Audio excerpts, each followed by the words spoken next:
All right, so if I haven't told you already, go ahead and close your computers and just give me a few minutes of your time so you know what is expected of you at each task. When you bring up the URL or click on the link, it should bring you to something that looks exactly like this with a timer.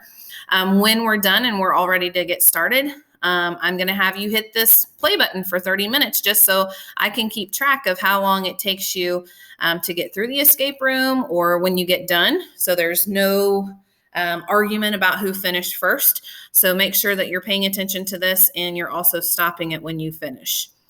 So the first task is all about telling me if a claim is good or bad. And we did this towards the end of our project by beefing up our claims and making them better.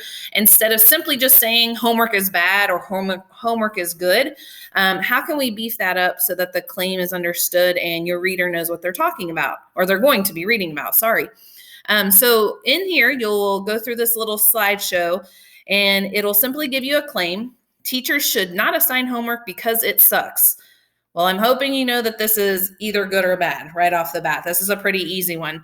But what you'll do is you will take either the capital G or B and you'll type it in here, okay?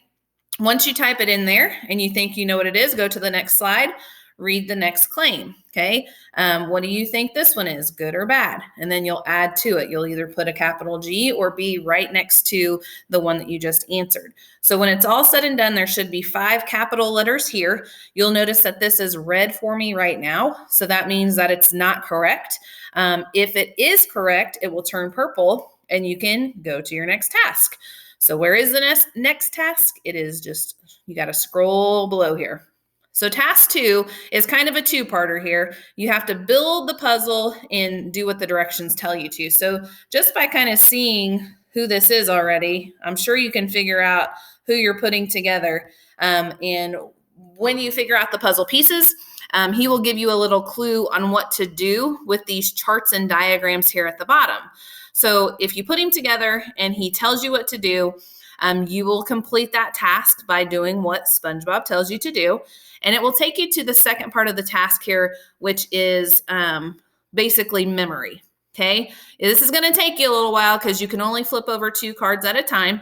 But you'll notice I already have 2 flipped over here, rebuttal, and then a definition that does not go with rebuttal. If it's correct, it will dissolve off.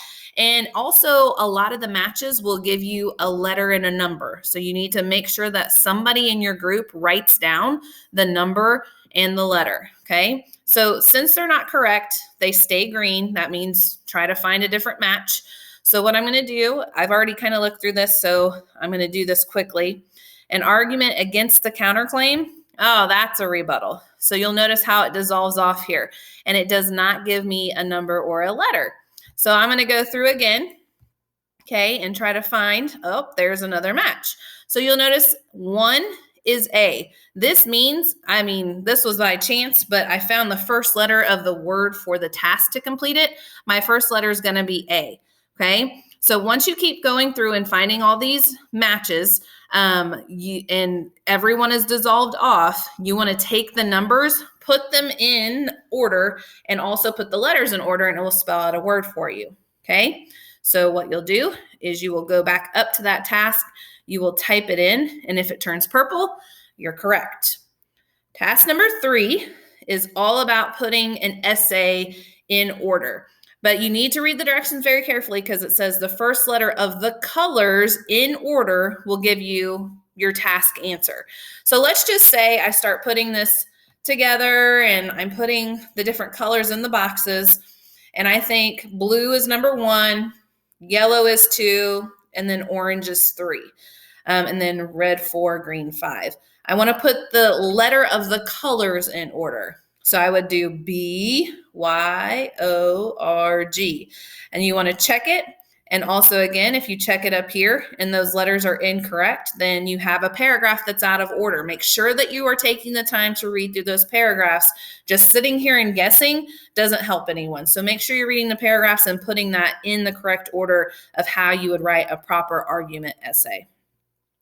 Once you turn purple here, then you can go down to your last and final task. And this one is great because we just finished up citing proper evidence. the correct way. So all you have to simply do here is figure out which 4 of the following citations would support the claim that homework is ineffective. Okay, ineffective means that it's no good, right? So some of these citations look correct, but they might not support that homework is ineffective. And then some of these might support that homework is ineffective, but they're cited incorrectly. So you want to make sure that you read through each one and choose the 4 that are correct.